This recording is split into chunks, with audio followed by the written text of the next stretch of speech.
mwumva ni radiyo ijwi ry'Amerika ivugira i Washington DC mu Kirundi no mu Kinyarwanda.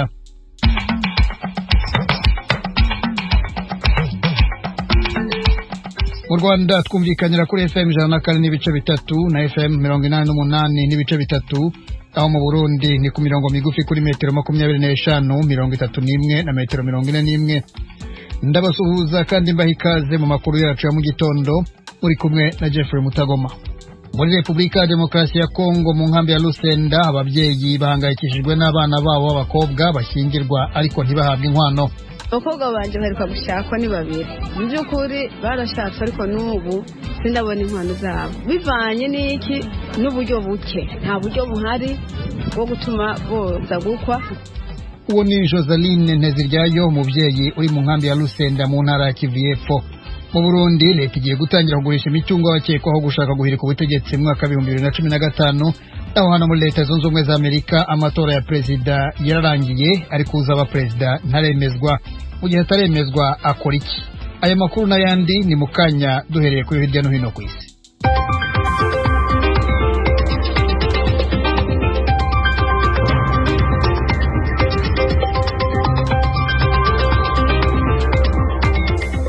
Alois Bigirimana niwe waduteguriye amakuru hirya no hino ku isi. Umwanya no wawe.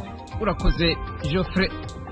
Abategetsi b'abarepublikane bafise igihagararo gikomeye i Washington bari ku ruhande rwa President Donald Trump mu rugamba rimwo rwo kwitura ubutungane. Bavuga ko guharura amajwi yavuye mu matora byabayemwo ubusuma n'utunenge. Bavuga ko ivyo byatumye umudemokrate Joe Biden aza imbere mu majwi. Ni mu gihe abashinga amateka bake mu barepublikani nyene hamwe n'abandi barepublikani benshi bahoze mu butegetsi bemera ko Biden yatsinze amatora yo mu ndwi iheze. Ariko abategetsi babiri bakomeye mu mugambwe ba Republikani, umukuru wa Sena Mitch McConnell hamwe n'umukuru w'abarepublikani mu nama nshinga amateka Kevin McCarthy, bavuga ko Trump adakwiye kwemera ibyavuye mu matora mu gihe umugwi wamufashije mu miyamamazo bariko bitura ubutungane, bavuga ko uguharura amajwi byabayemwo ibibazo n'utunenge. Nayo umukuru w'abademokrate muri Sena nyene Chuck Schumer yavuze ko utwo twigoro twa perezida two kwitura ubutungane ata kinini tuzotanga. Yavuze ko abarepublikani baburaniwe muri politike ko kwitwara muri sentare ataco bizovyara. Abategetsi ku mugabane wa Buraya barakoraniye ejo kuwa kabiri mu gihugu c'Ubufaransa kugira barabire hamwe ingene bokorera hamwe kandi mu buryo bwihuta mu gihe habaye igitero c'iterabwoba. N'inyuma y'ibitero by'iterabwoba biherutse kuba mu Bufaransa na Autriche, ikibazo c'ingene bo vyifatamwo mu bitero by'umuhari w'iterabwoba wa leta ya Kisilamu nico cyakoranije ejo kuwa kabiri Perezida w'Ubufaransa Emmanuel Macron na Chancelier wa Autriche Sebastian Kurz ku kirimba c'umukuru w'igihugu c'Ubufaransa i Paris. Iyo nama kandi yaritabwe n'abategetsi b'Ubudagi, Ubuholande hamwe n'abategetsi bakuru b'umuryango umwe bwa Buraya bifashishije uburyo bwa video conference. Perezida Macron yasabye ko hoba ugukorera hamwe kandi vyihuse kw'abanyaburaya mu kurwanya ibitero by'iterabwoba. Igeragezwa ry'urucanco rw'umugera wa corona ryerekana ko rukora neza ku rugero rw'ibice 90%. Ni nyuma y'igeragezwa ry'ibanze ryatanze icizere ko uwo mugera ushobora gutururuzwa ku rwego rw'isi mu mezi ari imbere. Ubwo rucanco rwakozwe n'amakompanyi abiri akora imiti, Pfizer yo muri Amerika na BioNTech yo mu Budagi, rugeze ku gice cya gatatu cyo kugeragezwa. Abakoze urwo rucanco baremeye kuzomanura igiciro carwo ugereranije n'izindi kandi ko rutazogurishwa ku giciro kimwe hagati y'ibihugu hamwe n'intara. Uburusiya bwaratanguye kurungika ejo kuwa kabiri abasirikare babwo hafi 2,000 babungabunga umutekano mu ntara ya Nagorno Karabakh, inyuma yaho Armenia na Azerbaijan bumvikanye ku masezerano y'amahoro agamije kurangiza imirwano bafa kuri iyo ntara.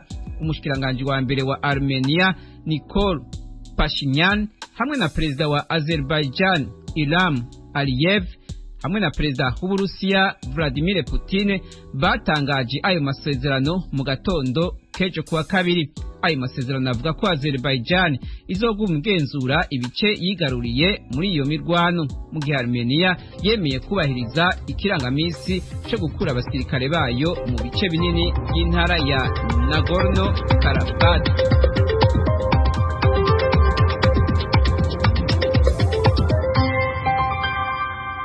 Urakoze Alois Bigirimana kutugezaho ayo makuru.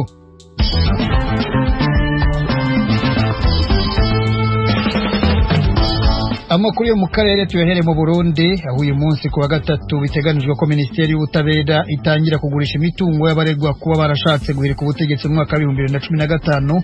Abunganira abaregwa mu mategeko baravuga ko iryo gurishwa riciye ukubiri n'amategeko, bakaburira rubanda kwirinda kugura iyo mitungo. I Kigali, inkuru ya Pierre Claver niyo nkuru. Kuri uyu wa kabiri niho hatangura kurabwa icese ibikoresho bitegekanijwe kugurishwa. Biri mu nyubakwa z'ubushikiranganje bw'ubutungane ahahoze hari ibiro by'umukuru w'igihugu muri quartier ya Rohero hagati mu gisagara ca Bujumbura. Abagiye kubiraba bemeza ko bigizwe n'imodokari, amapikipiki, intebe zo kwicarako mu nzu z'abanyacubahiro, ibitanda, imatera, ibikoresho byo mu biro nk'imashini nyabwonko nizo bikorana zo kwandika canke gusohora inyandiko bita mu gifaransa imprimante n'ibindi. Ivyo byose ni bimwe mu matungo yabagirizwa gushaka gutembagaza ubutegetsi mu mwaka wa 2015 bafunzwe canke bahunze igihugu, vyakuwe mu mazu yabo nayo nyene yafashwe na leta.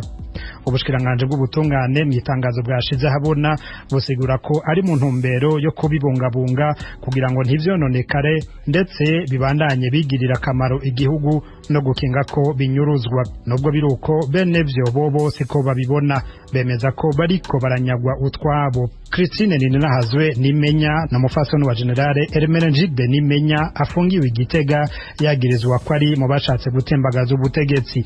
Yavuganye n'ijwi ry'Amerika yari mu buhungiro. Nta siguro nini no bironkera bene kubikora nibaza ko ari bo bakwiye kuduha umuco canke bazowuduhangira ntibarabironkera umwanya. Baracasiganwa n'amasaha, baracasiganwa n'iminsi, kuko urabona ko babifashe ejo bundi nta minsi 10 irahera bifashwe. Ico bihutiye ni kugurisha, icinyegeje inyuma coco kiriho, kandi ukuri ngira si kwinshi kuko ibifise ukuri birasigurwa bikamenyeshwa bene vyo. Hanyuma ingene tuvyakirana umubabaro, urumva tworeka kugira umubabaro gute? Abana batswe uburenganzira bwo kwitwa Barundi, umuntu umaze kumwaka haba ukamwaka ico mutunze, ukamwaka vyose, ubu mubwiye iki? Umubwiye uti ndakwirukanye kuri ubu butaka bwanje, turirukanywe ku butaka bw'u Burundi. Mu biriko biragurishwa harimo n'ibikoresho vyegukira ikigo Maison Shalom. Uwashinze ico kigo Marguerite Barankitse yabwiye ijwi ry'Amerika ati ivyo bintu bariko barakoresha bagurishije hako bidafasha bene wacu ibibondo vyanje bikaguma ngaho, izo modoka zikaguma ngaho, bo bigurisha bagafasha imfuvyi, bagafasha abana bo mwibarabara. Cyo bakiko novuga biriko birakora ivyo vyari vyagenewe, kuko ivyo bintu ntivyari ivya Maison Shalom ngo itunge. Maison Shalom yari ngaho nk'ikigo gifasha imfuvyi, gifasha abagowe. Ibindi biri mu bizogurishwa ni vya General Cyril Ndayirukije agira kabiri mu bashatse gutembagaza ubutegetsi. Umuhinga mu vy'amategeko Maître Gustave Niyonzima we waburira abohirahira bakagura ivyo bikoresho. Mu kiganiro cihariye haye ijwi ry'Amerika, Maître Niyonzima yemeza ko iryo gurishwa rice kubiri n'amategeko.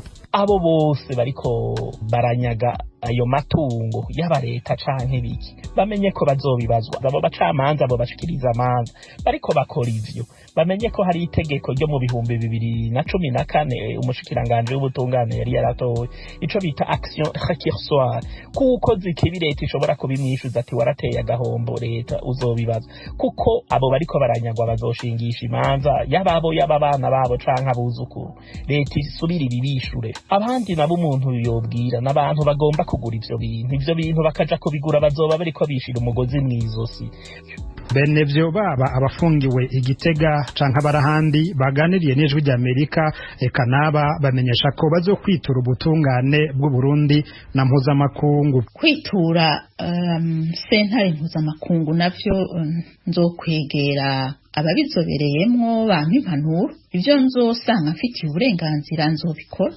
Kuko ubwa mbere hoho Maison Shalom si pushiste niyo abari Margarita naho none Margarita ko bamwitiranya na institution kandi nibaduciriye urubanza je araho naserutse ngo bampa uburyo bwo kuvuga ko jewe ntari umupushiste nzo kwitwara nyene. Ubwo butungane mpuzamakungu abenshi muri abo baramaze kubwitura. Urunani rw'abashingwamanza Kavibe rwashengesheje urubanza rwa bamwe mu bo amazu n'ayandi matungo yabo yafashwe.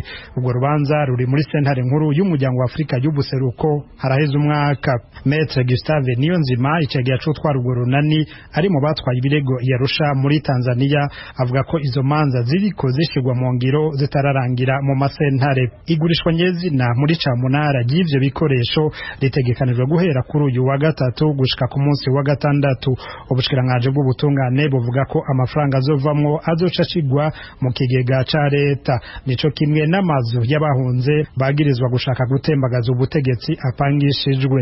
Amafaranga avamwo ashigwa mu kigega ca leta. Intwazangabo mu gisirikare zishika kuri 21 zagirizwa ico caha zeruka gucirwa urubanza. Abenshi muri bo bacira umunyororo wo guherayo, abandi bacirwa gufungwa imyaka 30, abandi imyaka 5. Yamara nka bose barunguruje urubanza. Pierre Claver Niyonkuru, Kigali, kubwijwe ry'Amerika. Tuve mu Burundi tujye mu Rwanda aho leta iburira abaturarwanda bose ko